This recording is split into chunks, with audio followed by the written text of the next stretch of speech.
अब हमेशा के लिए यह नहीं कहा जा सकता कि एक स्पेसिफिक कैरेक्टर ही हमें पसंद है। सबको डेडपूल भी अच्छा लगता है, स्पाइडी भी अच्छा लगता है, बैटमैन, सुपरमैन और सैकड़ों कैरेक्टर्स हैं। ये सब ऐसे कैरेक्टर्स हैं जिन्हें ऑलमोस्ट सभी पसंद करते हैं, लेकिन बाजार में कुछ ऐसे भी कैरेक्टर्स हैं जो लोगों को इंप्रेस ना कर सके।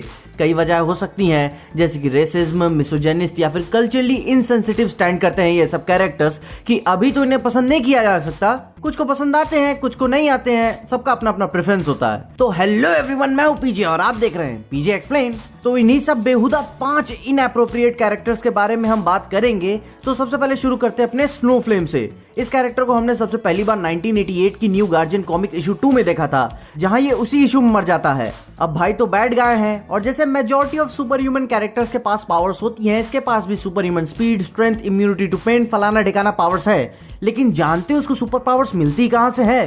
कोकेन से। मुझे डीसी से ये जानना है, इसे दिखा के आप समाज में क्या मैसेज फैलाना चाहते हैं? हाँ जानता हूं ये एक विलेनियस कैरेक्टर है, कॉमिक के लास्ट में मर भी जाता है, लेकिन ड्रग्स से सुपर पावर्स, ये तो पहली बार सुना है। कहानी कुछ खास नहीं थी, लेकिन जब ये कॉमिक आ ही चुकी है तो फैंस तो फैन है। स्नो फ्लेम के फैंस ने खुद ही फैन कॉमिक निकालना शुरू कर दी, क्योंकि डीसी इसे और कॉमिक्स इश्यूज में नहीं दिखा रहा था और लोगों को ये कूल लगने लगा। और seriously guys, drugs are not cool, it ruins your life. तो अब अपने अगले कैरेक्टर पे आते हैं, जो है शिट हेड।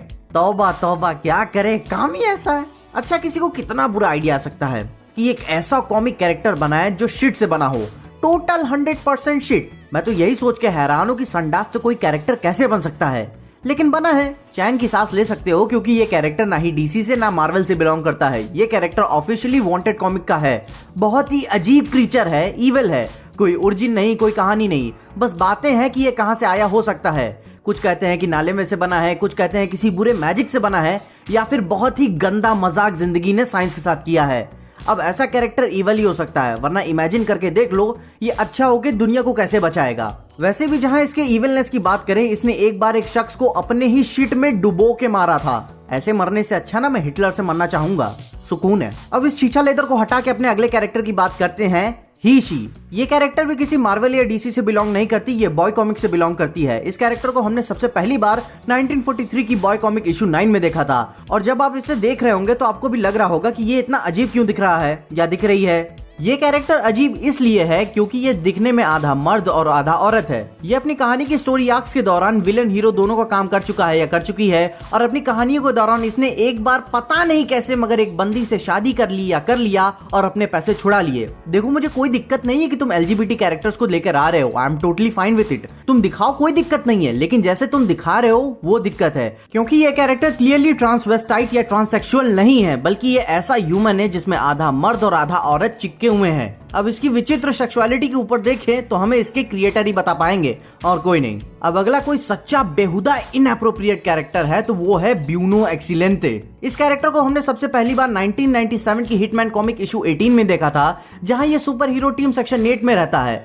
कसम से कह रहा हूं, कॉमिक बहुत झाटू है, किसी को कुछ भी सुपर पावर मिली है। लेकिन ब्यूनो की बात करें तो इसकी सुपर पावर क्या है कि अपने अपोनेंट को सेक्सुअली असॉल्ट करने में एक्सपर्ट है। अब ज्यादातर इसके एक्ट्स कॉमिक के स्क्रीन पे नहीं दिखाए जाते, जब कांड हो जाता है तब पता चलता है। जैसे कि JLA/हिटमैन कॉमिक इशू 1 में ग्रीन लैंटर्न अपने गॉथम इंसिडेंट के बारे में हमें बता रहा होता है कि एक बार किसी ने उसके ड्रिंक के साथ कुछ छेड़खानी कर दी थी, और उसके बाद मुझे याद नहीं कि मेरे साथ क्या हुआ, बस मुझे कुछ आवाजें गूंजती हुई सुनाई दी, ब्यूनो ब्यूनो ब्यूनो।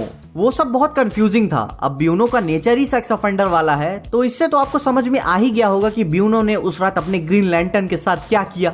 और उसी हिटमैन कॉमिक में जब सिक्स पैक ब्यूनो को टीम के लिए खोज रहा था, तब वो अडल्ट XXX थिएटर में जाता है, जहां ब्यूनो अडल्ट मूवी देख रहा होता है अपने सिग्नेचर अवतार में। और डीसी वाले यही नहीं रुके, इस परफेक्टली इनएप्रोप्रिएट कैरेक्टर को भी न्यू 52 कॉमिक में रीबूट किया है। और अगर कभी भी इसके कॉमिक्स देखोगे तो ये हमेशा कॉमिक्स में ब्यूनो या एक्सीलेंटे ही कहता है, बस।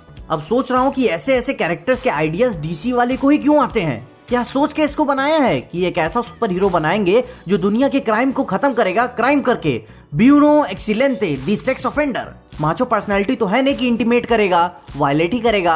अब माचो पर्सनैलिटी की बात कर ही रहे हैं तो मार्वल की भी बात कर ही लेते हैं, जहां आता है स्टार फॉक्स।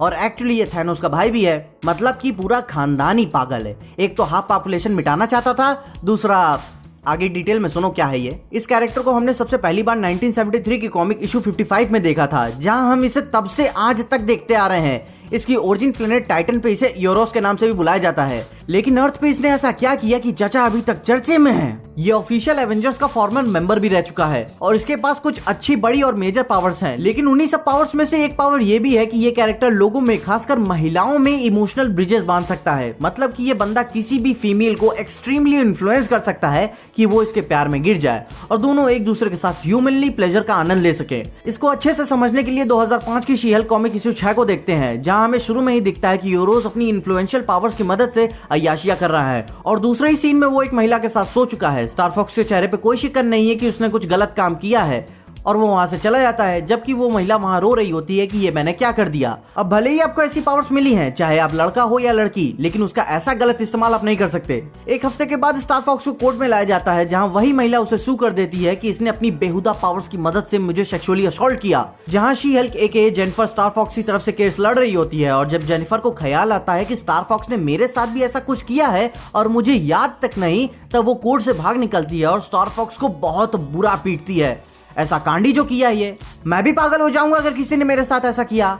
और जहां रही केस की बात, यूरोस को अपने प्लेनेट वापस जाना ही पड़ता है और केस तब तक होल्ड पे पड़ा रहता है जब तक वो वापस आता नहीं। तो आपको कैसे लगे ये कैरेक्टर्स? आपका भी पर्सनल प्रेफरेंस है, आप कौन से कैरेक्टर्स को इनएप्रोप्रिएट मानते हैं या नहीं, और क्यों? और आपको इनमें से कौन सा कैरेक्टर सबसे ज्यादा इनएप्रोप्रिएट लगा, इसके बारे में कमेंट्स मुझे जरूर बताएं। और अगर मुझसे इन कैरेक्टर्स के बारे में और भी कोई ज्यादा डिटेल या बकचोदी छूट गई है तो उसके बारे में भी मुझे कमेंट्स में जरूर बताएं। और अगर आपको इस वीडियो में देख के कुछ भी अच्छा लगा, खुशी हुई या मजा आया, तो लाइक मारो इस वीडियो को। इस चैनल पे नए आए हो सब्सक्राइब तो मारी दो इस चैनल को। और अगर वीडियो ज्यादा ही अच्छी लग गई तो अपने दोस्तों से शेयर भी कर देना। मेरे इंस्टाग्राम और ट्विटर हैंडल्स आपको डिस्क्रिप्शन में मिल जाएंगे और देखते रहिए पीजे एक्सप्लेन।